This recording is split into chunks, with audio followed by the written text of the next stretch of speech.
¿Se ve bien la pantalla, chicos? Sí, sí, sí, se ve bien, se ve bien. Perfecto, muy bien. Entonces vamos a dar inicio, ¿sí? Las adaptaciones celulares no son nada más ni nada menos que el estudio profundo de la célula muscular y cómo ésta convierte la energía en trabajo mecánico. Mucha gente habla de la contracción muscular y en repetidas ocasiones no pueden identificar correctamente bien qué es la contracción muscular. Y uno dice, pero eso es algo básico, sale en todos los libros. Sí, es cierto que salen todos los libros, pero van a ver cómo hay algunas cositas que pueden darle un giro, ¿no es cierto?, a lo que vamos a ver hoy. Vamos a hacer, aquí se los marco para que vayamos haciendo este, una, un resumen de lo que vamos a ver. Vamos a ver la contracción muscular, pero nos vamos a basar en la fase excéntrica. Ya van a ver por qué. Vamos a trabajar el ángulo de penetración de la fibra. Vamos a trabajar la hipertrofia muscular, que lógicamente es algo básico en en todos los libros, ¿no es cierto? La vamos a ver cómo se puede hacer selectiva. Vamos a ver la interconversión de fibras y finalmente vamos a trabajar sobre el aumento de fuerza. Ese es el programa que tenemos para hoy. ¿Sí? Entonces, en todos los libros te enseñan la contracción muscular. Y es muy fácil. Aquí ustedes ven un pequeño GIF que se repite constantemente, donde se habla de la cabeza de miocina, que toma lactina y que la desplaza hacia el centro. Y por eso se le llama contracción. Ahora, ¿por qué? ¿Por qué el término de contracción? Porque contracción habla de un achicamiento, ¿no es cierto? Y porque, bueno, las primeras filmaciones que se hicieron a través de un microscopio, ¿no es cierto? Tenían las características de ser, eh, digamos, experimentos in vitro. In vitro significa en el vidrio, es decir, en condiciones de laboratorio. Pues no es nada más ni nada menos que sacar una biopsia muscular, un pedazo de músculo del ser humano. Primero fue, lógicamente, en animales. Luego se hizo en humanos. Lo sacan, miren, espero que me miren a mí las manos.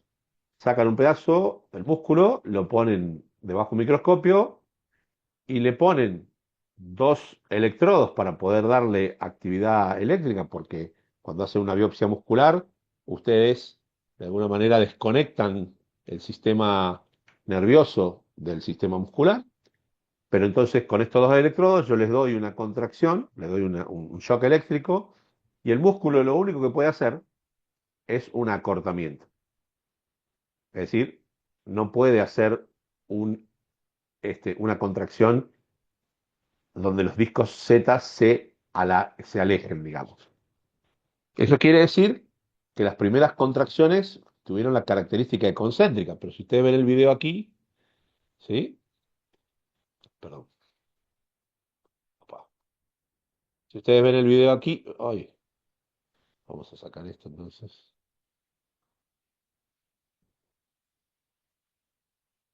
Eh, si ustedes ven el video acá abajo, fíjense que este es el cuádriceps, fíjense que hay una contracción, ¿no es cierto? Ahí hacia la izquierda sería concéntrica y luego hacia la derecha excéntrica. Contracción concéntrica y luego excéntrica. ¿Y por qué no se pudo describir correctamente la excéntrica inicialmente? Porque, bueno, la forma de investigar llegaba hasta ahí nada más, ¿no es cierto? ¿Mm? Luego, en todos los libros nos empezaron a decir que cuando había una contracción isométrica no había desplazamiento, cuando había una contracción concéntrica había un acortamiento de los músculos y que cuando había una contracción excéntrica había un alargamiento del músculo. ¿Y eso es cierto? Y bueno, sí, en general, en la totalidad, pero cuando hablamos de músculo, ¿de qué hablamos? Bueno, Lógicamente, esto es un músculo fusiforme, común y corriente, donde tenemos el cuerpo, ¿no es cierto? Y en los dos lados tenemos los tendones, ¿no es cierto? Hace algunos años, no muchos, no más de 20, se diseñaron algunos sistemas ecocardiográficos donde ustedes pueden ver, ¿no es cierto?, el tendón, el largo del tendón y el largo de un fascículo. Un fascículo sería, vuelvo a volver para atrás, un fascículo sería, eh, no sé si aquí ven que las líneas del músculo van así. ¿Lo ven? Que van así. ¿Mm? Esto se puede localizar con un software cuando se hace un poco más de, lógicamente, de zoom en la estructura, y ustedes pueden ver el largo del tendón y el largo de un fascículo, que sería el largo del músculo. ¿Sí? Y entonces, cuando se habla de longitud total, se habla de la longitud músculo-tendinosa, es decir, qué le pasa a toda esta estructura. ¿Sí? Pero luego podemos ver la longitud del fascículo por un lado y la longitud del tendón por el otro, para ver cómo se están comportando cada uno de los dos en las diferentes situaciones. Y Chicago en el 2005 publicó un trabajo súper interesante donde los hacía correr o caminar a los sujetos y lógicamente acá abajo tenemos el periodo de contacto, el tiempo de contacto. Cero es el momento en que el pie toca el piso y 100 es el momento en que el pie se despega del piso. Es decir, todo esto es el tiempo de apoyo, ¿no? Y el tiempo de apoyo es lógicamente donde se hace fuerza. Si aquí vemos la longitud músculo-tendinosa, es decir, el músculo en su totalidad, pues entonces desde 48 centímetros se alarga, en este caso hasta 50,5, en este caso hasta 50 punto y algo, tanto cuando corro como cuando camino. Y luego en la fase concéntrica, sería la mitad, digamos, básicamente, apenas apoyo es excéntrico, luego es la fase de empuje, fíjense cómo se acorta. Y entonces ahí, eh, de alguna manera, cobra sentido que me digan que la contracción excéntrica se alarga y que la contracción concéntrica se acorta. Pero cuando buceamos un poquito más y vemos el largo del fascículo solamente, es decir, el músculo, ¿qué es lo que pasa con el músculo? Fíjense que acá tenemos 6 centímetros y básicamente durante todo el periodo de apoyo, tanto en la fase excéntrica como en la fase concéntrica, o una de dos, o se acorta o se mantiene estable. Quiere decir que el músculo en la fase excéntrica no se estira, como nos dicen, lo cual sería lógico que se estirara. ¿Por qué? Porque, bueno, ustedes saben muy bien que la fase excéntrica es la fase que más fuerza genera, y si yo estuviera estirando los fascículos, estaría haciendo menos unión entre actina y miosina. Por lo tanto, no podría generar esa fuerza. Entonces, si vemos el largo del tendón, lógicamente vamos a entender que toda la primera parte, quien se estira, es el tendón y no el músculo. Lógicamente, cuando se hace más fuerza, tenemos que interpretar por qué se hace más fuerza.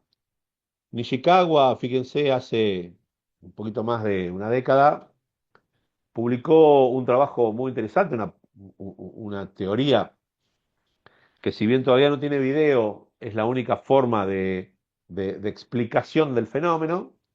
Y lo que hizo fue, tomó una miofibrilla, la miofibrilla, recuerden, era una sucesión de sarcómeros, y el sarcómero no tiene ninguna membrana externa.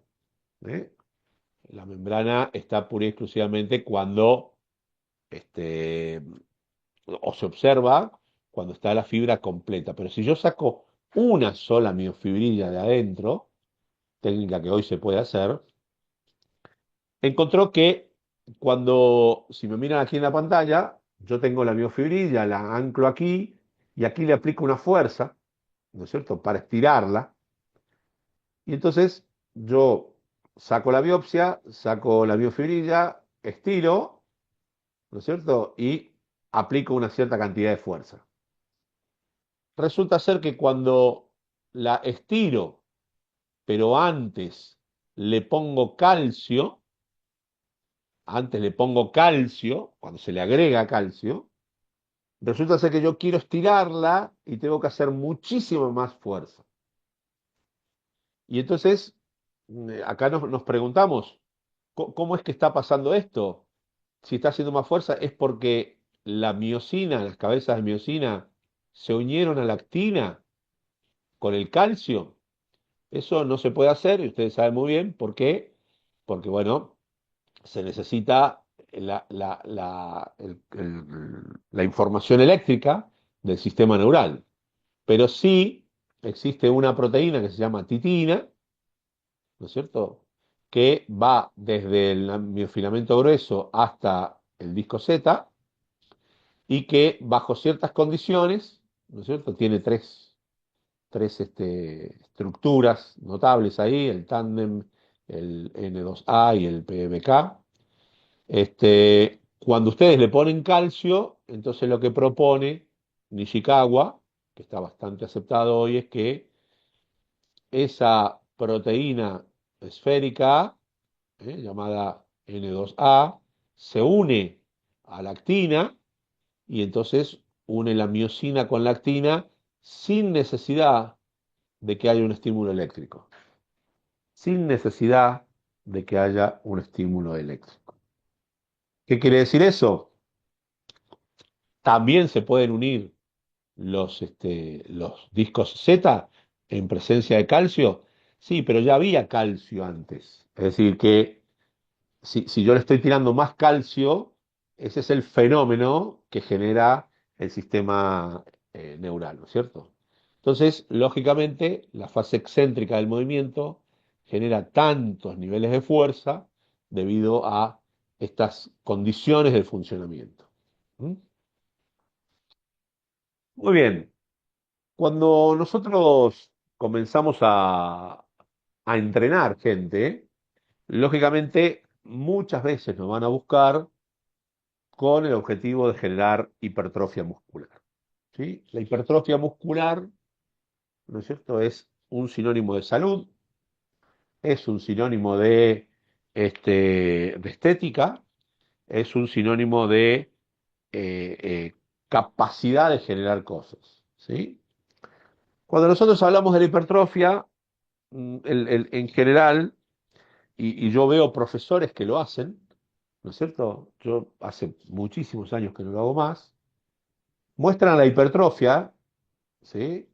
Como eh, una adaptación, ¿no es cierto? Y como imagen te ponen un fisicoculturista, ¿no es cierto? Lamentablemente el fisicoculturista no es un ejemplo a seguir, es un ejemplo que está lejos de ser sano, que está lejos de ser funcional.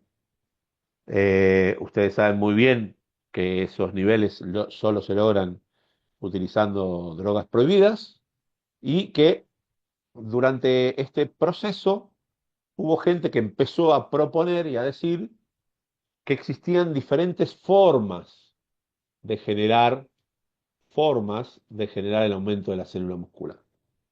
¿No es cierto? Y hablaban de hipertrofia sarcomérica, hipertrofia sarcoplasmática, etcétera, etcétera. Y realmente, bueno, son cosas que no están correctas, ¿no es cierto? Cuando hacemos esto y decimos, miren, la hipertrofia es esto, entonces, claro, alguien piensa que va a ir al gimnasio durante 6 meses y va a poder convertirse en este ser humano. Bueno, o una chica en este modelo, ¿no es cierto? Bueno, eso es imposible, desde el vamos. Y la hipertrofia que yo puedo generar en el gimnasio entrenando 3, 4 veces por semana es una hipertrofia extremadamente saludable, extremadamente buscada, ¿no? Y que nos puede dar salud en el tiempo. ¿Qué quiere decir esto? No hablo cuando uno es joven, sino que se entrena la musculatura y cuando uno ya entra en la tercera edad, tiene un cierto nivel de músculo, un cierto nivel de memoria muscular, ¿no? Que les permite, ¿no es cierto?, tener mucha más salud. Y entonces, ¿qué es la hipertrofia muscular? Bueno, la hipertrofia muscular puede ser esto. Estos son casos reales, ¿ven? Son casos reales, ¿no es cierto?, de aumento de la masa muscular. Cuando hablamos de estos aumentos, hablamos de aumentos sin necesidad de tomar ninguna sustancia y hablamos un aumento de un 5% de la masa muscular, ¿no es cierto? Si tomamos la antropometría con el método de 5 componentes y lógicamente vamos a tener, ¿no es cierto?, de alguna manera un resultado real de lo que es la hipertrofia. Entonces, acá en la hipertrofia, esto está sacado de un libro, que es simplemente un gráfico, donde esto muestra la fibra, el músculo, muestra las fibras musculares, ¿no es cierto? Esta sería una sola fibra, estas serían las miofibrillas, y lo que proponen es que si yo hago un entrenamiento tipo fisicoculturista, eh, hay una expansión muy importante del sarcoplasma, mientras que si hago un entrenamiento de fuerza máxima, hay un aumento de las miofibrillas, que sería la llamada sarcomérica. ¿Sí? O sea, bueno, la realidad concreta es que esto no es cierto. ¿Sí? No es cierto, más allá de que, por ejemplo, está publicado en libros, este está publicado en Superentrenamiento de Berjoyansky, cuando dice que esta es la fibra muscular original y que esto es hipertrofia del sarcómero y esto es hipertrofia sarcoplasmática, no aportan ninguna referencia bibliográfica, es decir, no aportan ninguna comprobación científica de que eso pase. Lógicamente, cuando empezamos a leer, sobre todo en la actualidad, hay muchos autores que proponen, ¿no es cierto?, que esto pasa, si lo ven en las redes ni que hablar, ¿sí? Y dicen, miren, nosotros sabemos que el trabajo de McDougall, los tres trabajos de McDougall o el trabajo de Tesh, han comprobado la hipertrofia sarcoplasmática. Y yo realmente difiero con eso, y reconociendo a McDougall, a Duncan, como un referente, ¿sí? Con el cual tuve la posibilidad de pasar tiempo en su casa y tiempo en su laboratorio, pero en Canadá, en la Universidad McMaster, y siempre, siempre, siempre nombran el trabajo de McDougall en el 82 como el ejemplo de de la hipertrofia sarcoplasmática, ¿sí? ¿Qué hizo él? Bueno, tomó fisicoculturistas y sujetos de powerlifting, que ya se llevaban mucho tiempo entrenando, y sujetos controles, que eran estudiantes de educación física, y los sometió a 6 meses de entrenamiento. Si acá hablamos de la miofibria, la densidad miofibrilar, nos fijamos que un fisicoculturista o un levantador de potencia tienen una densidad mucho menor, andaría por el 75%, que una persona común y corriente que andaría por más o menos el 84%. Esto nos decía, bueno, fíjense que entre entrenados y no entrenados hay diferencia, pero a su vez cuando los no entrenados se entrenan, fíjense cómo disminuye un poquitito, acá hay un 2%, más allá que si sabemos estadística, los desvíos estándar se incluyen, por lo tanto, no debería haber diferencia significativa. Acá nos marca que sí, que hubo diferencia significativa, que hubo un descenso de de las miofibrillas, y eso generaría un aumento de la parte sarcoplasmática, ¿no es cierto? Entonces, vamos a analizar fuertemente este trabajo. Punto número uno, los fisiculturistas y los levantadores de pesas usaban anabólicos esteroides. Por lo tanto, esto es una muestra que no nos corresponde analizar, ¿sí? Porque no es una muestra realmente sana y significativa. Y por otro lado, cuando analizamos el tamaño, el área de las fibras musculares, Estas son las fibras lentas, estas son las fibras rápidas, perdón, fibras lentas y fibras rápidas. Si nosotros nos fijamos, resulta ser de que luego de 6 meses de entrenamiento, un sujeto normal, resulta ser que tiene el mismo tamaño que los sujetos que usan anabólicos de esteroides hace mucho tiempo. Por lo tanto, aquí hay un error de laboratorio, hay un error de laboratorio, y lógicamente hace que esté viciado el tema del resultado. Sin embargo, luego del entrenamiento muestran aumento tanto en las fibras rápidas como en las fibras lentas, como debe ser y como es normal, ¿no es cierto?, en su, digamos, en su quehacer.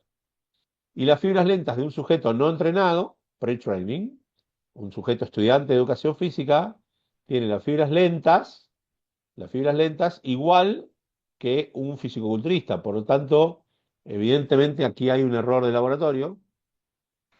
Y entonces, como no se pudo encontrar el método de medición de las fibras, no se midieron las proteínas sarcoplasmáticas, no se midió la hidratación de los deportistas o los aspectos nutricionales, los tamaños de fibras son muy parecidos, es imposible asegurar que con este trabajo hay una expansión del sarcoplasma. El trabajo que picó en punta ahí antes de la pandemia fue un trabajo de Hound, que su primera publicación fue en Instagram, ¿sí? O sea, lo sacaron en Instagram antes de publicarlo en algún eh, journal de prestigio. Y el trabajo se llamaba hipertrofia de la fibra muscular como consecuencia de 6 semanas de alto entrenamiento muscular en sujetos ya entrenados. Las conclusiones, acá se las pongo en inglés, pero simplemente acá están en español. Reduce la concentración de actina y miocina, es decir, reduce el tamaño de lo que hace fuerza y expande el sarcoplasma, es decir, el líquido ¿eh? que está entre las actina y la miocina. Entonces, claro, cuando nosotros empezamos a ver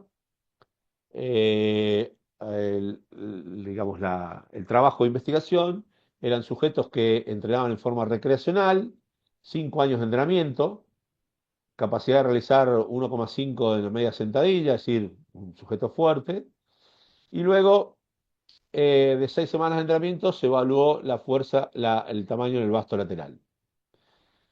Iniciaron 30 participantes, y sin embargo el trabajo luego, ¿sí?, solo se publicó con 15 sujetos. ¿Por qué se publicó con 15 sujetos? Porque lo que dijeron ellos es que cuando analizaron los tamaños de la fibra, esto es el tamaño de la fibra, hubo 15 sujetos que mostraron realmente un aumento de la fibra, ¿sí? Pero otros sujetos, 16 sujetos, mostraron o no cambio o una disminución. Y entonces uno dice, a ver, ¿qué es lo que hacían? Bueno, fíjate que hacían media sentadilla, prebanca, peso muerto y dorsalera, y hacían serie de 10 repeticiones, no aclarando la intensidad, pero si trabajo en serie de 10 trabajo lógicamente alrededor del 70-75%. No se aclaraba si era el fallo o no, pero la realidad concreta es que eso no importa. ¿Por qué? Porque empezaron haciendo 10 series la primera semana y terminaron haciendo 32 series la semana 6. Es decir, una persona que hace 32 series de 10 repeticiones de sentadilla, en algunos casos le dio que perdió 2.800 micrómetros cuadrados. Esto es un error de laboratorio serio, muy, muy serio, ¿sí?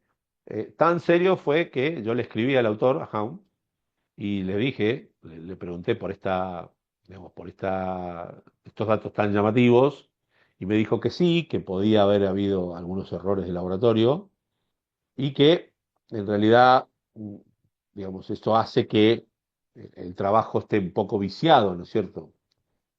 Cuando toman los sujetos y miden la cantidad de miocina y la cantidad de actina, no hay diferencias significativas inicialmente. No hay diferencias significativas. Cuando miden el contenido de glucógeno, ¿por qué miden el contenido de glucógeno, chicos? Porque el glucógeno retiene agua, recuerden, tampoco les da diferencia. La cantidad de agua que hay antes durante las 3 semanas y a las 6 semanas tampoco le da diferencia. Y cuando ven la parte sarcoplasmática tampoco le da diferencia.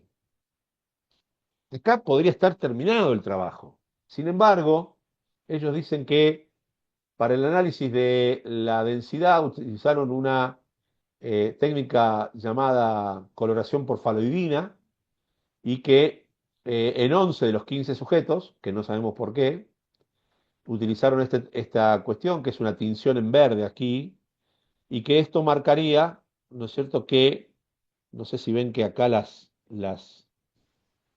separaciones entre las miofibrillas son un poquito más gruesas que aquí. Esto sería lo que marcaron. La realidad concreta es que esta técnica de faloidina no se usó nunca en seres humanos. Acá están los trabajos que utilizaron técnica de faloidina. Los dos son en ratones, mouse, ¿sí? En ratones, mouse. Y nunca se había utilizado en ser humano. Y no es una técnica realmente aprobada para establecer densidad. Por lo tanto, cuando siguen haciendo el estudio, tampoco les da con la faloidina y dicen, pero fíjense este dato, entonces este dato lo trataron como un outlier, lo sacaron y finalmente encontraron diferencia. Entonces, claro, eh, cuando terminan el trabajo, ¿sí? Ellos proponen que forzando un test post hoc, en estadística no existe eso, ¿no?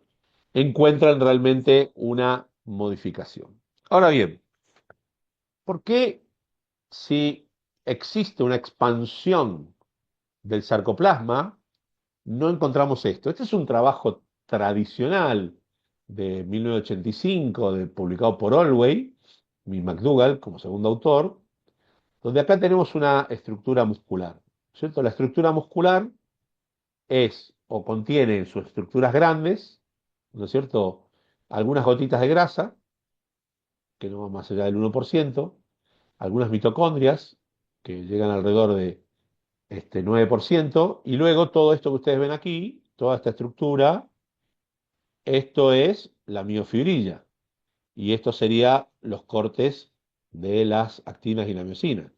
Y esto blanquito que ustedes ven aquí, en el medio, eso es el famoso citoplasma, ¿sí?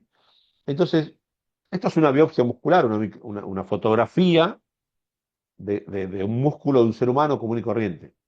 Si yo entreno y esto que está aquí se expande, ¿por qué no encontramos una buena, esto está photoshopeado, digamos, ¿por qué no encontramos una buena micrografía post-entrenamiento donde realmente esto blanco haya aumentado seriamente? Porque eso es lo que proponen. Bueno, no lo logran, por eso hicieron el estudio de faloidina y por eso, lógicamente, hoy en día la hipertrofia sarcoplasmática no puede ser considerada como real, ¿cierto?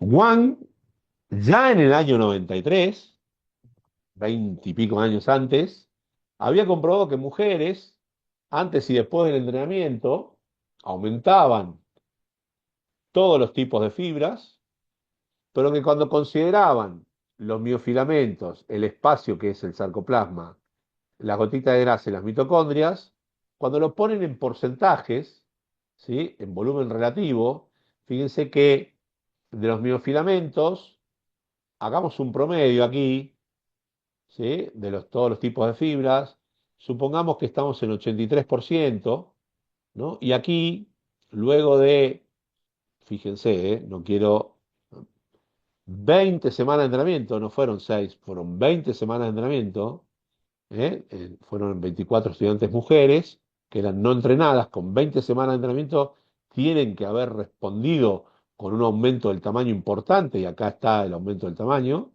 Fíjense que el miofilamento sigue representando el mismo porcentaje. El espacio intermiofilar, esto que tendría que crecer, fíjense que no crece, se mantiene exactamente igual. Tampoco crecen las gotitas de grasa y tampoco crecen las mitocondrias. Es decir, que la hipertrofia sarcoplasmática no existe. Esta es la estructura de la fibra normal. y entrenada. Más o menos 83% de, de miofilamentos, 1% de gotitas de grasa, 9% de mitocondrias y, perdón, 7% de mitocondrias y 9% de espacio intermiofibrilar. Y eso no cambia entrenando. Cuando hablamos de interconversión de fibras e hipertrofia selectiva, hablamos de la famosa duda de que si cuando yo entreno, aparte de agarrar una fibra cualquiera, por ejemplo de tipo 1, y que aumente el tamaño, o una fibra de tipo 2, o rápida, y que aumente el tamaño, ¿sí? La cuestión es, ¿esto pasa siempre y de cualquier manera? ¿Sí?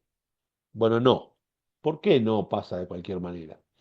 Porque depende del tipo de acción motriz que yo haga, ¿sí? Y a su vez, ¿es lo mismo hipertrofiar una fibra de tipo 1 que una fibra de tipo 2? No. Las fibras de tipo 2, recuerden, tienen muchísimo más nivel de fuerza. Entonces, acá hay un trabajo de Macaluso que lo usamos simplemente para interpretar el por qué hay una hipertrofia selectiva hacia un tipo de fibras.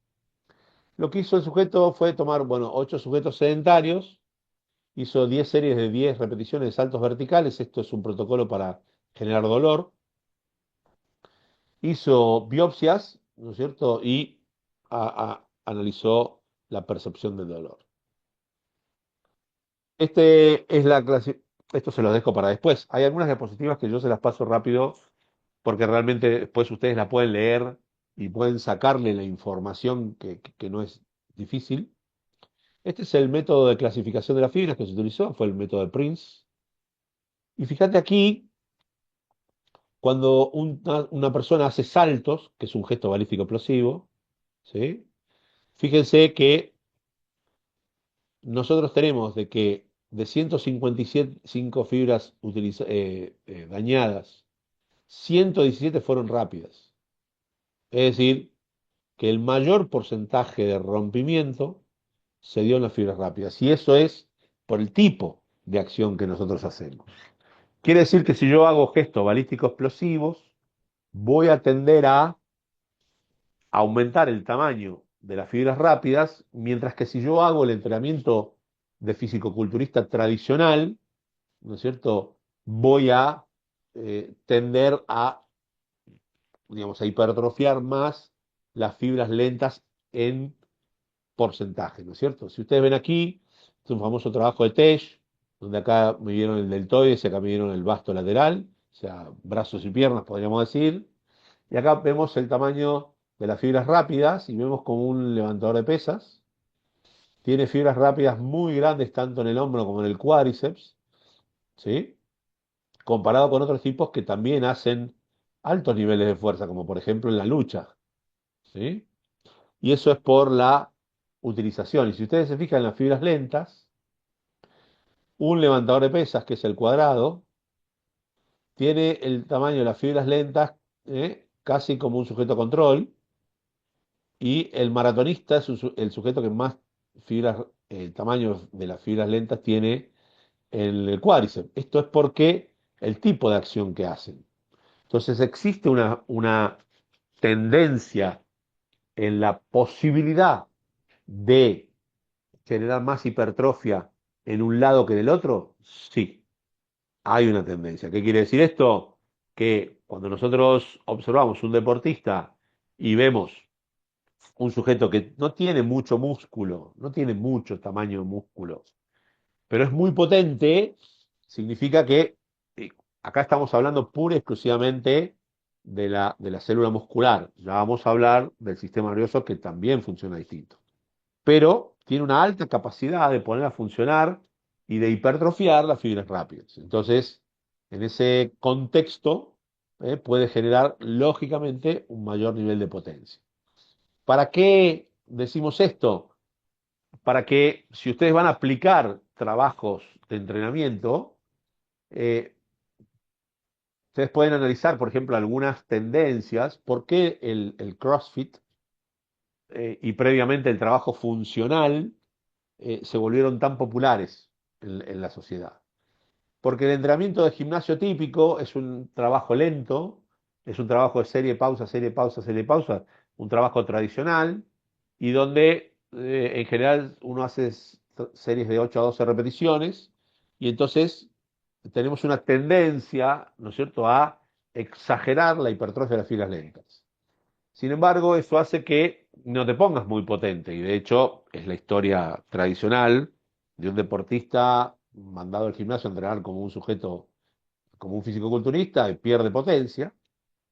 Y entonces lo que observamos es que tanto eh, el, digamos, el entrenamiento de las fibras rápidas como el entrenamiento por el tipo de ejercicio que hacemos, nos puede dar un mayor nivel de hipertrofia en una u otra serie. Por eso el funcional, que era más móvil, y luego el CrossFit, que es tendiente a más altos niveles de ejercicio de potencia, se hicieron muy populares, porque la gente, ¿sí?, físicamente se siente realmente mejor. Ahí hay alguien que acaba de levantar la mano, no sé si quieren hacer una pregunta. Hola, profe. Sí, te escucho. Mm, me viene a la mente lo que en el año posterior inmediato me sucedió con un alumno. Él nada, él hace natación, Claro. pero no he hecho ninguna biopsia, no tengo la forma inmediata de hacer una biopsia o una electromiografía, pero me doy cuenta por su estructura que tiene una gran cantidad de fibras rápidas y lo entrené durante ese año buscando el incremento de la potencia de manera general, ¿no? Orientado evidentemente a su deporte, pero Sí. de manera general ese fue el eje. Al final del año, en diciembre, él me dice, profe, hoy día quiero hipertrofiar, quiero que mis músculos sean más grandes. Estoy en la tercera semana de darle completamente la vuelta al entrenamiento y ahora comienzo a aplicar estímulos que orientan este tipo de cuestiones, lo que nos lleva a lo que explica, ¿no? El físico-constructivismo y todo esto. Sin embargo, cada una de esas entre 8 y 12 repeticiones le exijo que los movimientos los haga a máxima velocidad Claro, pero y recordá, creo no, que pero comienza a dar un cierto resultado. Sí, lo escucho, Master. no, recordá que en un ejercicio de cadena cerrada, como puede ser un press tras la nuca o un press de banca, vos por más rápido que lo Sí. hagas, siempre la potencia es extremadamente más baja que hacer un ejercicio balístico. Y a su vez, y a su Ujú, vez la potencia que necesita el nadador no es mucha. ¿Por qué no es mucha? Porque no la puede ujú, aplicar en el agua. En el agua uno tiene que buscar ujú, agua quieta y tiene que, para poder apoyarse, y entonces no necesita altos ujú, niveles de... Que justamente esta diapositiva, mira aquí, cuando vos haces un ujú, entrenamiento aeróbico de baja intensidad o trabajo de pesa de cadena cerrada, la tendencia es a la fibra de tipo 1, mientras que si haces gestos explosivos, la tendencia es a la fibra de tipo 2. La pregunta es, ujú, si vos estás en deporte, es qué necesitas. En cambio, si vos no estás en deporte, ¿qué es lo que pasa? Bueno, te podés sentir o más o menos lento, o más o menos rápido, llamarlo como ujú, vos quieras. De ahí ujú, la evolución del entrenamiento funcional y del entrenamiento de CrossFit, que fue, bueno, yo creo que un cambio interesante, ¿no es cierto? Debido a que los ejercicios de cadena cerrada solucionan una parte de la salud, una parte del entrenamiento, pero no solucionan todo. Esa sería ujú, la explicación. Y en la interconversión de fibras, ¿sí? En realidad que una fibra se convierta en otra, ya sabemos que existe. Cuando nosotros ya desde la década del 90 vimos que con semanas consecutivas de entrenamiento había un aumento del tamaño de la fibra, llamado hipertrofia, lógicamente, y cuando hablábamos de porcentaje de fibras, por ejemplo, la fibra de tipo 2B o la fibra de tipo 2A, podía haber un aumento o podía haber una disminución del porcentaje de fibras. Y entonces uno agarraba y decía, inicialmente nos preguntábamos, ¿no? Es decir, ¿cómo puede ser que una fibra rápida, 2B, que yo aquí tengo 25%, supónganse, resulta ser que entreno 12 semanas y ahora tengo 5%? ¿Qué pasó? ¿Se fueron las fibras? No, no se fueron a ningún lado las fibras. Lo que pasa que la forma de clasificarlas, ¿no es cierto?, hace que uno equivoque el tipo de fibra y que piense que esta fibra se ha pasado aquí, ¿no es cierto? Y que entonces ya desapareció, es decir, que dejó de ser 2B y ahora es 2A. En realidad se parece por la clasificación a la 2A, pero sigue siendo igual de potente. Por lo tanto, es más resistente. Pero eso no quiere decir que yo vaya a cambiar seriamente, ¿no es cierto?, la forma digamos, de mi estructura muscular. Si la interconversión de fibras, podemos decir que inicialmente había una gran, un gran interés de si pasaba o no pasaba. Por ejemplo, acá, fíjense, Andersen en el 94 tomó velocistas y los entrenó, y fíjense que los tipos mejoraron la velocidad, ¿no es cierto? Partiendo de alto o de tacos es lo mismo. Y cuando hablamos de fibras, de interconversión de fibras, vemos que este es el antes y este es el después. Fíjate que acá hay una disminución de fibras tipo 1 y un aumento de la fibra de tipo 2A, y siempre una disminución de la fibra de tipo 2B. Y entonces uno puede decir, ah, bueno, entonces lo que está haciendo es pasar de tipo 1 a tipo 2A y de tipo 2B a tipo 2A. Entonces, en general va a ser más potente. Sí, en general ese es la, digamos, el modelo, ¿no es cierto?, que se ve. El modelo que se ve es este, o hacia la izquierda, fibra tipo 2B se convierte en 2A y 2A se convierte en 1, o el convergente, que fibra de tipo 1 se convierte en 2A y fibra de 2B se convierte en 2A. Nunca el modelo va para la derecha. Eso quiere decir que nunca puedo aumentar las fibras de tipo 2B. Y uno dice, pero a un velocista le convendría muchísimo aumentar las fibras de tipo 2B. Sí, sí, sí, sí, claro que sí que convendría. Pero cuando hacen la clasificación, ¿qué es lo que pasa? ¿Cómo lo entendemos a esto? Si el tipo es más rápido, es decir, que yo haya convertido una fibra de tipo 2B en 2A, ¿significa que ahora hace menos fuerza? Porque estas fibras musculares tienen menos fuerza que esta. Entonces ahora esta que estaba clasificada para aquí, pasó aquí, ¿no es cierto? ¿Ahora es menos fuerte o menos potente? No, no es ni menos fuerte ni menos potente, ¿sí? Y por eso la velocidad del tipo puede subir. No es que yo pierdo fibras de tipo 2B y entonces me pongo menos potente. Al contrario, pierdo fibras de tipo 2B y me pongo más potente, ¿sí? Porque es simplemente una cuestión de clasificación de las fibras, ¿sí? Eh, ¿Puede la velocidad de la fibra muscular cambiar? Es decir, una fibra muscular per se, si me ven aquí, esta es la fibra. ¿Puede cambiar la velocidad per se una sola fibra? Bueno, para eso hubo estudios in vitro. Estudios in vitro.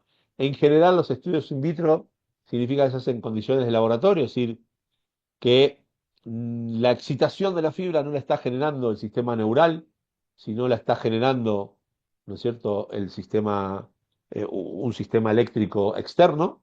Y como sistema eléctrico externo, uno hace lo que quiere, le da la intensidad que quiere. El cerebro no le puede dar la intensidad que quiere, sino le puede dar la intensidad que puede, de acuerdo a su nivel de entrenamiento. Es decir, el sistema nervioso tiene capacidad de utilizar esa energía eléctrica, ¿sí? En general, durante muchísimos años, la conclusión era esta: la velocidad de contracción de la fibra no cambia con el entrenamiento. Pero resulta ser de que, fíjense, este trabajo en el 96 de Harrich, antes y después del entrenamiento, como pueden ver aquí, la velocidad de las fibras no cambia. ¿Mm? No hay diferencias significativas. Sin embargo, en el último año, en las últimas décadas, perdón, eh, Malizuk en el 2006, que a mí me llama la atención de que no haya habido otros trabajos de investigación científica que hayan seguido su, su tendencia, ¿no es cierto? El tipo hizo 24 sesiones de entrenamiento de, fíjense, saltos, solo saltos, triple, ¿sí? Vallas, ¿sí? Hizo, llegó a hacer un total de 5.228 saltos. Y fíjense qué es lo que logró. Logró un aumento de la velocidad de las fibras pre y post, de la fibra de tipo 1, de la fibra de tipo 2A y de la fibra de tipo 2B o 2X, que es lo mismo, ¿cierto? Este trabajo nos rompió la cabeza. ¿Por qué nos rompió la cabeza? Porque los docentes enseñábamos específicamente que la fibra muscular per se no cambiaba la velocidad. Entonces, ¿qué es lo que puede pasar aquí? ¿Qué es lo que puede pasar aquí? Bueno, lo que hay es una cuestión generada u observada por, este, por el método en el cual se mide, ¿no es cierto?, la velocidad de las fibras. Entonces, luego el trabajo de Malizú, que fue interesante y lo empezamos a nombrar nosotros, no encontramos tres, cuatro, cinco trabajos más que nos muestren que la velocidad de la fibra subía. Así que, en general, podemos decir de que este es un tema todavía pendiente, pero que mm, la mayoría todavía de la investigación científica muestra de que no hay un cambio de la velocidad cuando yo me entreno, ¿no? Y entonces uno dice, pero ¿cómo corro más rápido? Bueno, corro más rápido por la aplicación de la fuerza, pero no específicamente por la fuerza de cada unidad de fibra muscular, ¿sí? Entonces, bueno, acá mostraba una hipertrofia, lógicamente, de cada tipo de fibra, pero no mostraba, ¿no?, un aumento de la velocidad. Sí mostraba un aumento de la velocidad. Venación de la fibra. Los músculos tienen las fibras en una determinada forma. De hecho, nosotros lo sabemos muy bien porque cuando vamos a la carnicería y compramos un vacío o compramos una entraña, vemos específicamente los fascículos musculares como discurren, ¿no es cierto?, en el ángulo, y muchas veces van a escuchar a quien corta la carne y dice, no, no, cortala a favor de la fibra muscular para que sea más fácil. Bueno, eso es cierto. ¿Y los músculos en el ser humano trabajan de esa forma? Sí. Desde 1667 que se sabe, por análisis cadavérico, que existe lo que se llama un ángulo de penación de la fibra. ¿Qué sería un ángulo de penación de la fibra? Sería esto. Si yo tengo el eje longitudinal, longitudinal del tendón, si la fibra se engancha así, con este ángulo, entonces a este ángulo nosotros lo vamos a conocer como, acá está graficado, lo vamos a conocer como el ángulo de penación de la fibra. ¿Sí? Acá vemos un análisis ecocardiográfico. Este es el vasto intermedio, este es el vasto lateral. Esta es la fascia que divide, o aponeurosis que divide a los dos músculos. Y acá vemos el ángulo de la fibra, ¿ven? En que estas fibras, estos fascículos están determinados en esta. ¿Qué pasa con el entrenamiento? Acá vemos un estudio eh, de ultrasonido, perdón, dije ecocardiografía, pero es ultrasonido. Vemos cómo en el gemelo es bastante fácil hoy en día poner este aparatito para ver la estructura muscular cuando el sujeto está haciendo alguna acción muscular. Normalmente cuando yo estoy en reposo hay un ángulo determinado, cuando hay una contracción muscular ese ángulo aumenta y podríamos decir que si yo genero hipertrofia y la hipertrofia hace que el ángulo cambie, pues entonces me tengo que preguntar si esa ganancia de músculo me va a aumentar la fuerza o no. Y uno dice, pero ¿cómo? Toda ganancia de músculo aumenta la fuerza. Sí, en general sí, pero si este músculo tiene que tirar para allá, porque para allá tiene que hacer la fuerza, y yo pongo un sarcómero así, me estoy exagerando, ¿no? Nunca se pone un sarcómero así, pero yo creo masa muscular así, el sarcómero está así, esto me hace fuerza para allá. O sea que si yo pongo un sarcómero así, toda la fuerza que haga este músculo no va a este sarcómero no va a ir directo así, va a haber una discriminación de la fibra geométrica por el coseno del ángulo. Entonces Ninfius hizo algo interesante, hizo 10 semanas de entrenamiento de fuerza máxima y 10 semanas de potencia con jugadoras. Acá están los entrenamientos, no son muy buenos los entrenamientos, debo admitir. Podemos decir que aquí hay un poquito más de potencia que aquí, pero no es mucho, ¿sí? Por el tipo de ejercicio que hizo. Y fíjense que cuando habla del sprint a primera base o a segunda base, porque jugaban el softball, fíjense que las chicas se pusieron inicialmente más lentas, está en segundos, o se mantuvo, o se pusieron más lentas, ¿sí? Y luego, de la segunda parte, que era entrenamiento de potencia, se pusieron más rápidas.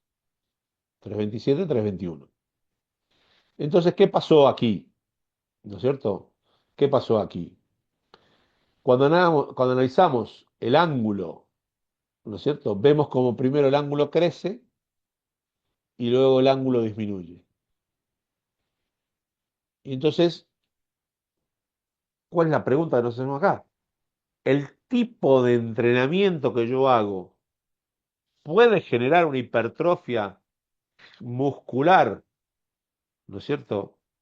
Como hablamos anteriormente, ¿no es cierto? Selectiva, pero aparte geométricamente selectiva, sí, sí lo puede hacer. Y por eso ustedes van a ver que los velocistas tienen gemelos, los músculos gemelos, que son los encargados de casi el 70% de la capacidad de correr, tienen los gemelos muy, muy longilíneos, no son muy hipertrofiados. Y sin embargo son los tipos más veloces del planeta. Esto quiere decir que no ponen ningún músculo aquí al divino botón. Es decir, mientras yo ponga mucho más músculo aquí y ponga más músculo aquí, eso no me aplica mucha fuerza hacia allá. Por lo tanto, la hipertrofia debería ser del largo del fascículo. El fascículo se tiene que hacer más largo. Y si vemos aquí, el largo del fascículo, ¿sí? Fíjense cómo acá disminuye el fascículo, por eso se ponen más lentos, y acá aumenta el largo del fascículo, ¿sí? El largo del fascículo va de la mano del ángulo de la fibra. El ángulo de la fibra va de la mano del fascículo, ¿sí? Esto es importante que lo comprendamos, ¿no?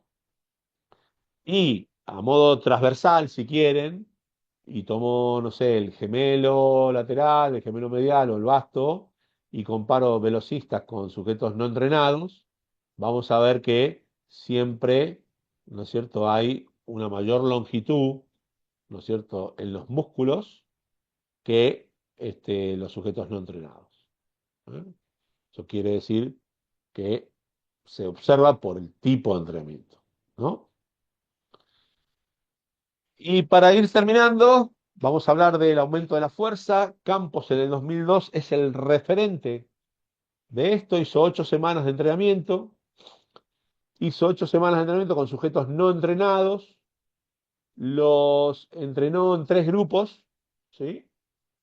Esos grupos era un grupo de bajas repeticiones, 3 a 5 RMs, un grupo de repeticiones intermedias, series de 9 a 11 repeticiones, y un grupo de altas repeticiones de 20 a 28. Esto hace que si yo hago de 3 a 5, estaría más o menos entrenando entre el 85 y el 90%.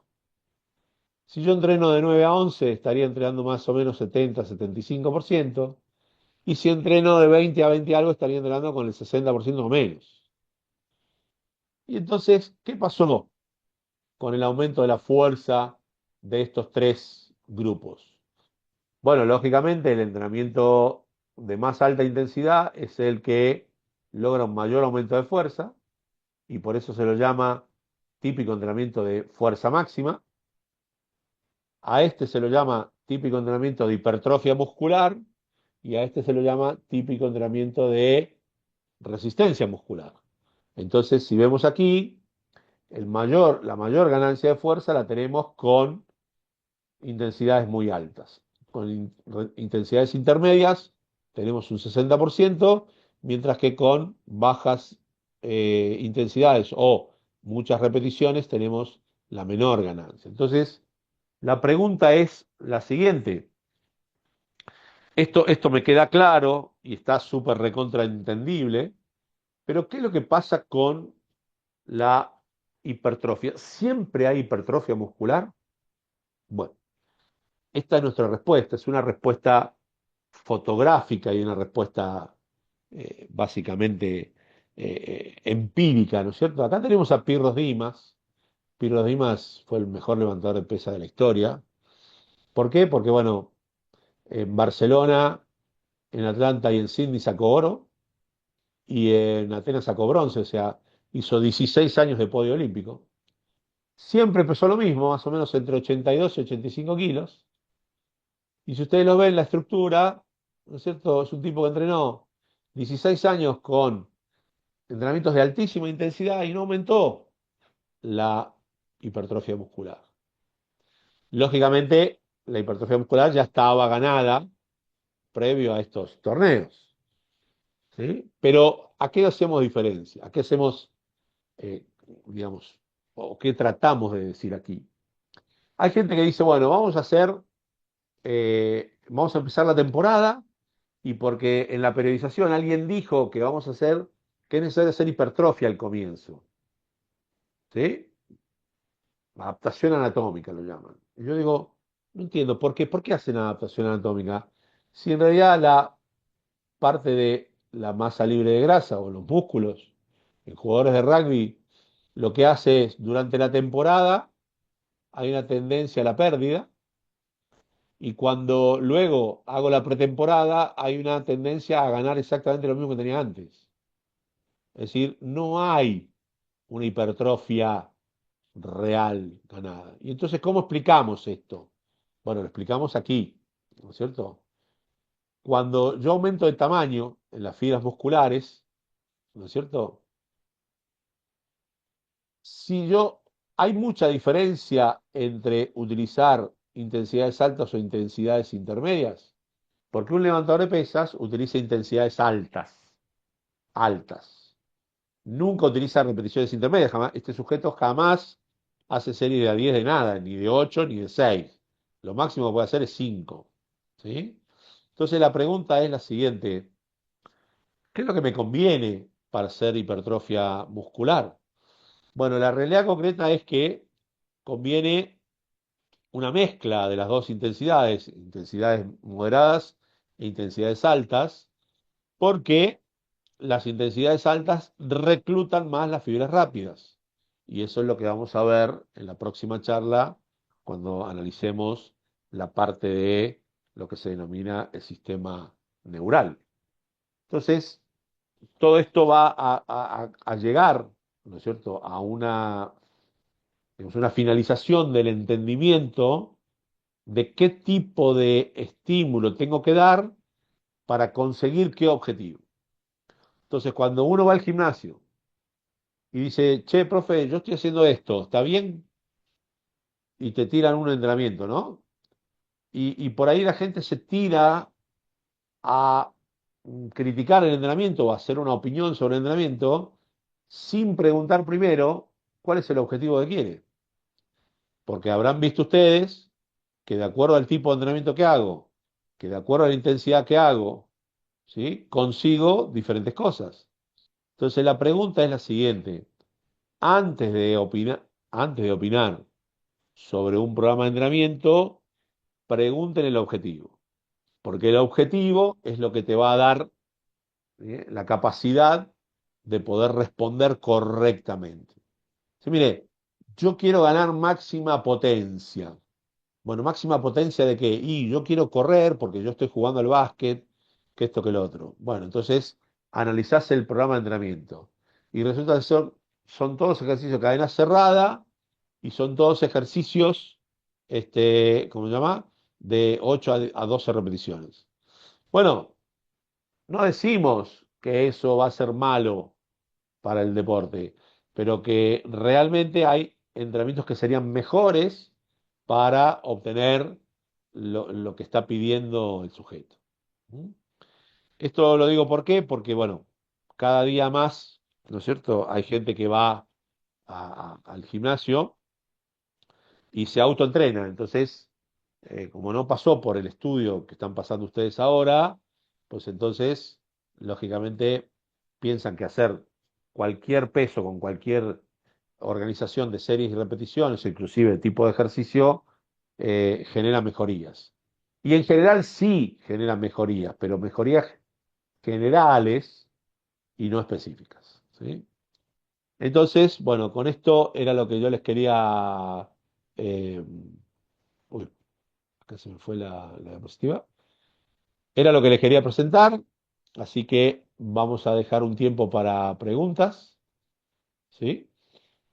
Tenemos unos 15 minutitos, un poquito menos quizás, 15 minutitos de preguntas. No sé si alguien tiene alguna pregunta y se las puedo responder, ¿sí? ¿Hay alguien que escribió en el grupo? A ver.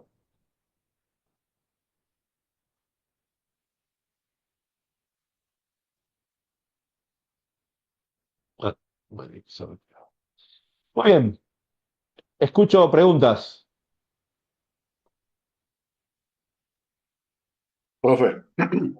entonces, para el entrenamiento para el rendimiento deportivo, lo mejor podría ser el diseño, el autodiseño de gestos motrices que sirvan para entrenar, usando los ángulos correspondientes o más cercanos al gesto que voy a expresar en mi competencia. Es así, de acuerdo a lo que nos acaba de mostrar. No, no, porque vos fíjate qué cosa interesante, ¿no? Suponete que yo considero un rugbyer, ¿no? Y un forward que tiene que trabajar en el scrum. Entonces, cualquiera que diga, bueno, vamos a tratar de mejorar el scrum, se tiraría a hacer un ejercicio de media sentadilla, ¿no es cierto? Pero resulta ser que si vos te fijás en el Scrum está, o trabajás o aplicás la fuerza en punta de pie, no trabajás con el talón apoyado. Y entonces la sentadilla, que sí trabaja con el talón apoyado, no sería una cadena muscular completa para el trabajo ese. Es decir, vos te pones muy fuerte de cuádriceps, pero resulta ser que cuando te pones en punta de pie no podés utilizar la fuerza que ganaste porque la limitante es el tobillo y no el cuádriceps, o no la rodilla, digamos. Entonces, cuando hablas de diseñar un programa de entrenamiento para deportes, primero tenés que hacer un análisis biomecánico del deporte. Luego de hacer el análisis biomecánico del deporte, ver qué tiene el deportista, porque el deportista no viene de cero. Vos lo tomás y algo tiene. Entonces tenés que saber cuáles son los niveles de fuerza máxima, baja velocidad que tienen, porque vos sabés muy bien que la fuerza potencia se construye sobre buenos niveles de fuerza a baja velocidad. Entonces, la estructura que tenés que utilizar va cambiando de acuerdo al deportista que vos tenés. Porque no es lo mismo agarrar a un deportista fuerte por naturaleza, inclusive hasta por genética, que un sujeto que es más débil, que por ahí te va a llevar mucho más tiempo construirlo. Entonces, cuando hablamos de, yo en abril más o menos damos el curso de entrenamiento de la potencia. Eh, Cuando construís un deportista, tenés que hablar de supuestos. Entonces yo digo, miren, si un jugador de rugby levanta esto, ¿no es cierto? Para mejorar el Scrum, falta esto, esto y esto. Si un tipo corre de esta manera, con esta técnica, si quiere correr más rápido, va a tener que modificar la técnica, no solamente la fuerza. Entonces, lo que, porque por ejemplo, la carrera se corre del ciclo anterior y mucha gente quiere correr a máxima velocidad con un ciclo posterior. Eso es una técnica de carrera. Entonces, lo que vos tenés que hacer es un análisis de las características del deporte, que ya los deberían saber, y luego de las características de tu deportista. Y ahí recién armás un programa de entrenamiento. No hay respuestas genéricas para el entrenamiento. No es decir, che, un basquetbolista tiene que hacer tal cosa, o un jugador de rugby tiene que hacer no. Porque vos agarrás un jugador de rugby, el jugador de rugby ya está hecho. ¿Sí? Salvo que, y esto cambia completamente la orientación, salvo que vos lo agarres de chiquito. Si vos agarrás un pibe de 10, 11, 12 años, entonces ahí haces otras cosas. Y eso lo vemos en el curso de niños. ¿Sí? Eso va en agosto más o menos, ¿sí? Aproximadamente. Entonces, yo explico todo el proceso de entrenamiento, ¿no? Lástima que estemos tan lejos y no sea tan fácil Ah, ¿de dónde ir sos a vos, sus Saúl? cursos. No, no se acuerda de Puebla, México. Ah, de Puebla. Muy bien. Sí, estamos lejos, estamos lejos. Pero bueno, con todo gusto conocería Puebla. Y al revés. Un día le voy a dar la sorpresa y le voy a invitar. Va a ver. Muy bien, muy bien, muy bien. Ojalá, ojalá. Como trabajamos en el gobierno, hay algunas cosas que se pueden mover.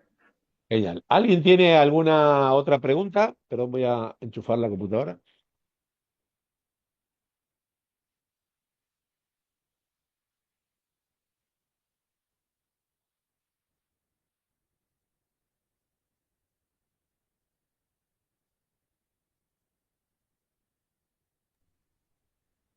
¿Alguien tiene Darío, alguna otra hola pregunta? Darío, yo te Sí. quiero hacer una pregunta.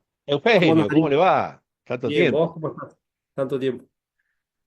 Con respecto a la hipertrofia, Sí, eh, te hago una pregunta, ¿cómo yo lo tomo como una consecuencia o una adaptación al objetivo deportivo, digamos, ¿no?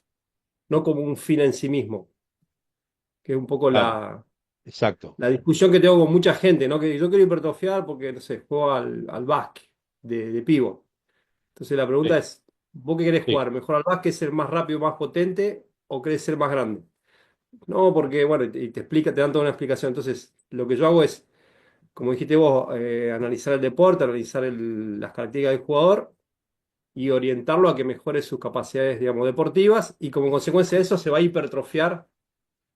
Este, exactamente. Eugenio, te eso es lo que yo tomo. Entonces quería saber cómo lo... estás diciendo vos tomaste el máster con nosotros y estás Sí, 100%, 100% correcto. 100% está correcto. perfecto. La hipertrofia, en el caso de los deportistas, es un resultado, Claro. ¿no es cierto?, del proceso que vos necesitas. En Sí, algunos sí, será un sí. poquito más, en otros será un poquito menos, pero vos no la buscás per se, a la hipertrofia. Vos Claro, claro, claro. buscás el rendimiento en lo que sea. Salvo que te tengas que cuidar a morir, salvo que te tengas que cuidar a morir en los deportes de categoría. Pues, por ejemplo, Ok, yo tengo un boxeador que compite por el torneo, por el campeonato australiano de boxeo en marzo. Yo no puedo hacerle ganar un gramo de hipertrofia en las piernas, porque claro. si le hago ganar hipertrofia se me va de categoría o tiene que bajar más de peso. Está bien. Entonces no me puedo permitir el error de generar ese tipo de entrenamiento, ¿no es cierto? Está perfecto. ¿Y cómo haces o cómo lo manejás, por decirlo de alguna manera, con personas normales que vienen a entrenar con vos y te dicen, quiero Es ser que hiper... está bien, Y, ¿no? Pero y ahí vos te sí, das cuenta que la hipertrofia con objetivo, primer sí, sí, objetivo, no sí. es lo más saludable porque, bueno, tiene otras cosas que hay que mejorarle, ¿se entiende? Que Sí, como consecuencia va pero a mejorar estéticamente y todo eso. Entonces, en por ahí, realidad ¿cómo el encarás tipo que vos no, desde la explicación y desde la metodología para tener más herramientas y planteárselo? en realidad digamos, lo bueno, no sé si bueno o malo, es decir, la característica de un tipo que no compite es que no tiene que estar preparado en un momento específico con un Claro, rendimiento específico. Entonces vos, suponete que esta semana lo hiciste remierda y el tipo el fin de semana está estropeado, no importa, porque él no compite. claro, En cambio, vos eso no te puede dar el lujo de hacerlo en un deportista. Entonces, lo que sí hablas con el tipo, que es en el único momento del proceso de entrenamiento en el cual se consensúan objetivos, porque si vos agarras un equipo de fútbol, vos no le preguntás a los jugadores de fútbol, che, ¿y vos qué te gustaría? No, no, no. Vos no, ya no, sí, sí. sabés qué es lo que necesita el fútbol. En cambio, con un tipo que viene, te contrata como personal trainer y te dice, bueno, ahí consensuás los entrenamientos, consensuás Ok. los objetivos de los entrenamientos. Vos decís, mira, yo quiero hipertrofia, ¿sí? Y más específicamente del tronco, me quiero ver mejor, para la playa, que esto, que lo otro. Listo, fenómeno, no hay ningún problema. Vamos a trabajar sobre ese área, ¿sí? Y lo bueno es que no tenés urgencia, urgencia de tiempo. En cambio, en el fútbol, yo me río porque en el fútbol son maravillosos. En el fútbol agarran, empezaron a entrenar el 2 de enero, o el 3 de enero, y dicen, bueno, vamos a hacer la pretemporada, y la temporada tiene 21 días, es decir, 3 semanas de entrenamiento es lo mismo que decir nada. Es decir, Sí, no, sí, no sí. es una pretemporada seria, pero bueno, es la organización que tenemos, ¿no? Bueno, perfecto, gracias, ¿eh? No, al contrario, Eugenio. ¿Alguna otra pregunta más, chicos? Vamos sin vergüenza porque no podemos dar el lujo en la educación de tener vergüenza. ¿Sí? No hay preguntas erradas.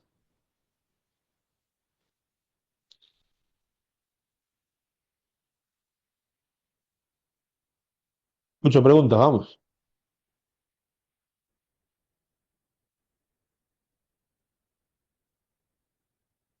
Hola, hola, vamos.